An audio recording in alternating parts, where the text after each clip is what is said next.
In today's episode, you're going to get a little peek into what you may find in the freezer section of your local Costco store. We're focusing on what foods are really great to have on hand for dinner time. And I'll let you know that a lot of these are great in the air fryer.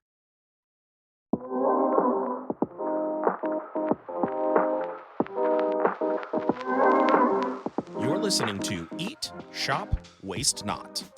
Let us teach you how to source the most delicious groceries without wasting food or a single penny. Here's your host, Eric Samuelson.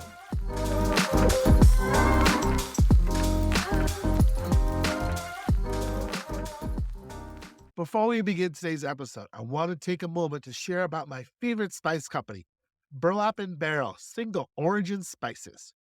You'll truly eat like no one else when you use their spices in your cooking. Just the other day, I needed to finish up some green beans before they went bad. So I just boiled them until they were cooked. Nothing fancy. Then I added some butter and sprinkled on Burlap and Barrel's purple shallot powder. And suddenly I had something that was really amazing from something I was just trying to use quickly to keep from wasting it. They offer the most unique and freshest spices you're going to find, like their wild mountain cumin, Piedmont smoked paprika, and the greatest cinnamon I've ever had, the royal cinnamon. Right now, if you order from their website and use my promo code Eat Like No One, you'll get a free Robusta black peppercorn grinder when you add to your cart with any $15 plus purchase. Now, on to today's episode. Costco members or future Costco members, or maybe even former Costco members, if you have anything to do with Costco or want to do something with Costco, today I'm going to talk about some of the frozen foods that you can find at Costco that will make your dinners a little bit easier. So, for the most part, I like to not rely on some of those convenience type foods, like to cook things totally from scratch. Now, there are still some days where some things come up and it's a little harder to do that. So it's always good to occasionally have some type of thing on hand for when the need arises for that. So I've been looking through the Costco frozen section to find what things I think would be the best to use. And most of them I have found work really great in the air fryer. So really great to just have something quick to throw in the air fryer that boom, you get dinner on the table and have something that's going to be delicious and done well because the air fryer, in its confined space, often does a better job than an oven does. Because really, an air fryer is just a convection oven in a smaller type of space here. So the air moves around quicker. So it ends up doing a better job than it would be in a big, huge oven. But so I love my air fryer for sure. So I'm going to share with you guys a few different things that I think are great to get from Costco, and all of them you can find my instructions and recipe on my blog, Eat Like No One Else at eatlikenoone.com. So make sure if any of these strike your fancy, you go over to the blog and check it out, or you can look at my description for this episode and you will find links to those posts on my blog. So I wanted to start with talking about the Italian style meatballs they have. They come in this big, huge bag of meatballs, the Kirkland brand. Most of these, actually, everything I'm going to talk about today is probably going to be from the Kirkland brand. There's Costco store brand. So they have these Italian style meatballs. You get like, I think it was over 100 or so meatballs. It's a lot of meatballs. So those are really good to have at hand and kind of pull together some kind of fun meals. You easily, obviously, just throw those into the air fryer and top them with your favorite sauce. I've done like a Alfredo sauce, done tomato sauces, pesto. You can buy pesto, but if you make it, even better. So that's easy, simple dinner you can throw together. That's fantastic. So easy to do. Also, I have used them in lasagna, so they was really good as opposed to using ground beef. I like to use the meatballs better, like that bigger, bitier, bigger bite of meat that you get from using a meatball instead of ground beef.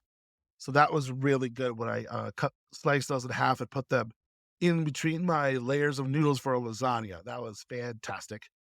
You also could put them between a croissant, make like a sandwich, or a different type of sandwich type bread, or longer bread like a French bread or something like that. Like a po' boy. My son loves po' boys. We He had his first meatball po' boy when we were down in New Orleans, and he just absolutely loved it, and always talks about it, and often wants that for his birthday. So that's a kind of an easy thing to do for something like that, is to make like a sandwich like that. All right. I also something newer there is their lightly breaded chicken chunks. So people say these are kind of like the Chick-fil-A nuggets in their terms of their texture. And I can see that for sure that there's some similarities there. And those are always good to have on hand because all my kids will eat those. So that's always an opportunity to have something where everyone will be happy. The chicken chunks go really good, of course, on their own, along with some type of sauce that whatever your favorite is. If you make a homemade barbecue sauce, that's really good. Also, of course, you could take the chicken chunks and put them on top of a salad. That's always good. It's just an easy way to make a dinner salad. You want to have something that's easy to put together and have some veggies in there too. So you get your good salad greens. You could buy it, of course, at Costco. When you grab the big amounts up here, we're gonna want to eat those up before those go bad. So having the chicken chunks on hand to make a dinner salad is really good to do. I once did it where I had some leftover bacon, a few slices of bacon, and I took the bacon and put it in a pan and cooked the bacon while the chicken was cooking in the air fryer. Then I removed the bacon, crumbled it up here, and then took the fat from the bacon grease, and made a dressing out of that. So I had some vinegar, maybe a little mustard, and some seasonings here, and made like a hot bacon dressing that was really good on top of the chicken with for a salad. So I did like that time I did spinach. So I had baby spinach. So the baby spinach, toss the some of the bacon on top there, the chicken, drizzle the dressing over there. That was so good. And of course, you can serve over rice, treat it like it's a Chinese takeout restaurant type situation with sweet and sour sauce. Or you could also, one thing I really like to do is serve them with grits. So my youngest really loves grits. She calls them grips, which is really cute. So I don't get those at Costco because they don't sell them at Costco. So you get those elsewhere, but I think that's really good with the chicken. Is you put top chicken on top of that, put some vegetables. I did like snap peas. Snap peas are really good on top of the grits with the chicken. That was really good. So it's another great good suggestion. Mm. Also, I recently tried taking their preformed burger patties and putting them in the air fryer, and that worked out really good. That cooked them really well, and it was kind of easy to do as opposed to putting them in a pan and having oil potentially splash you in the face around your clothes. So I think that was kind of an easier, cleaner, less messy way to cook burger patties. I used my Thermapen One instant read thermometer from ThermoWorks to check the temperature of them, so I knew when they were done. You can make them cheeseburgers too, but what I would do though is I would put the cheese on the burger patties with the air fryer pause. So like partway through your cooking process, when it's time to add the cheese, open the air fryer up, stop it, put the cheese on, close the drawer back up, and wait for a minute or two because you want the cheese to start melting a little bit. Because if you don't do that, what I discovered the hard way is that it will blow the cheese around before it gets melted, and then it'll be all over the place. So you want to kind of like start melting the cheese just a little bit, enough heat to kind of get to stick to the burger patty, and then cook it. So that was my suggestion for that. And the next thing, they're not too expensive for the burger patties. They were just a little bit more per pound than the actual buying ground beef, and making your own patties. So that's kind of a quick, easy thing to do if you're looking for a quick weeknight option when things are busy. Also, shrimp. So they have their panko fried shrimp and the tempura shrimps. Either one, again, great in the air fryer. I said like out there, talking about the air fryer here.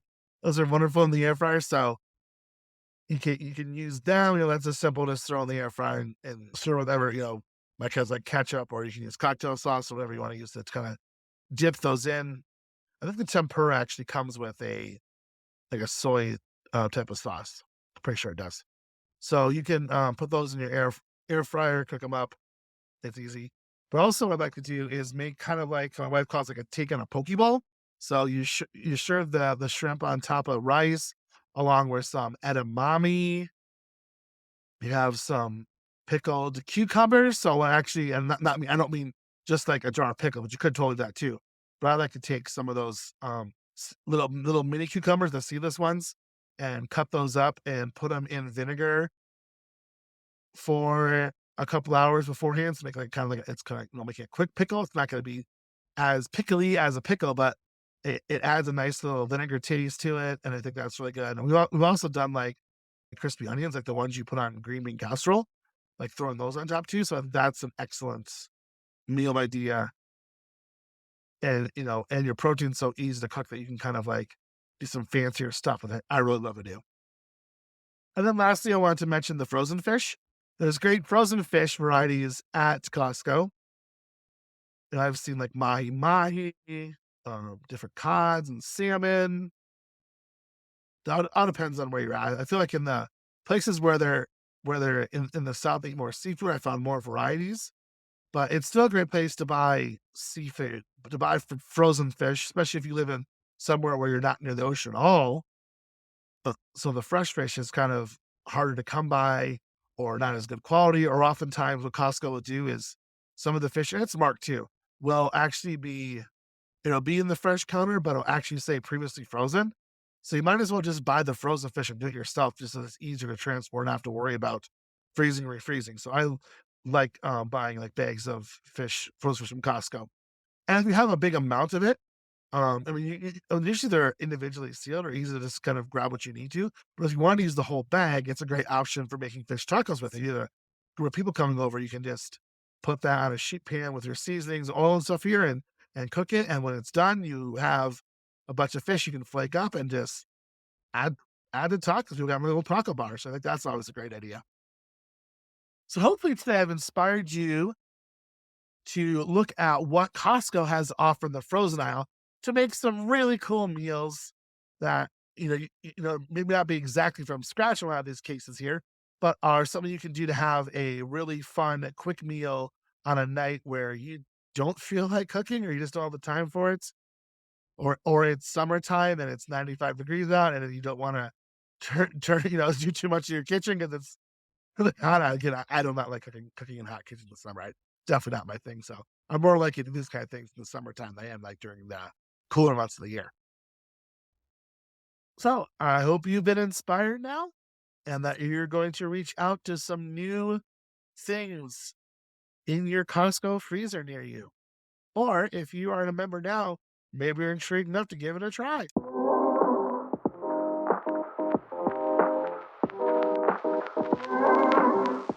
Thanks for listening to today's episode.